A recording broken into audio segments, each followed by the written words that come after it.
Here's a quick video on how to change an interior doorknob in your home. All you'll need to do that is one of these Defiant doorknobs. This has the ability with a key to lock it from the outside, and a Phillips head screwdriver. There's links in the description below for the items. The first thing you need to do is back out 2 Phillips head screws from the installed doorknob. There's one here and one here on the inside. They can be longer screws, so as you back out the screws, sometimes it's easy or better to kind of put a little pressure on this side and pull out so your screw heads don't get too long and interfere with the inside doorknob.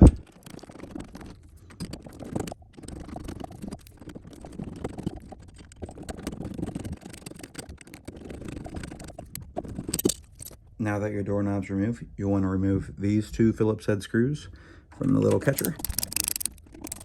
Now you can pull out your doorknob. Next thing we're going to do, take the new door latch. We're going to install it with a slanted face, facing the way the door will open and close this way. So we're going to push that in here. And we're going to take 2 of the Phillips head screws, this size right there, from the bag that came with them. And we're going to install those into the plate. So the first one goes up top here. I like to install it just before snug, then install the bottom one. That way it doesn't bind or catch. You can finish them off at the very end. So that one's tight. Now finish your top one off too. Now we're going to install the doorknob, and there's 2 things to note on here. First, on the outside for a locking one, you want the key orientation to be faced this way, where this slot is on the bottom side. And also there's this metal rod right here. You want to be facing up and down, not horizontal left and right. So you're going to take this side from the outside of the door, and you're going to take this inside of the doorknob, and note that there's 2 plastic little holders here. They're going to go around the screws slots on this side, and also on the inside of this, you can barely see it, there's a slot for this metal rod which will be placed vertically. So we're going to slide the doorknob in from this side, like such, slide through.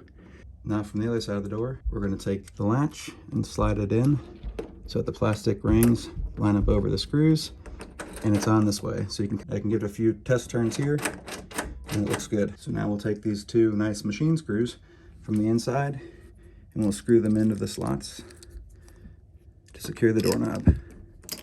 Might be easier to start hand threading these first to get them going.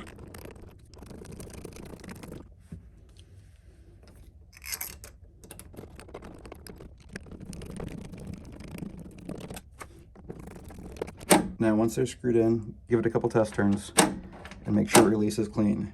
If it doesn't release clean and it kind of binds up, you may have over-tightened your screws. So back them up a couple quarter turns and test it again to see if it releases clean. Last thing we need to change out is our old catch plate. So take these 2 Phillips head screws out.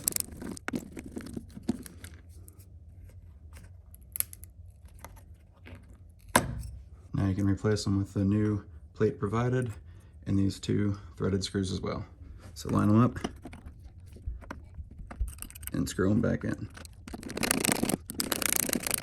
Now you can give the door a test close and a test lock.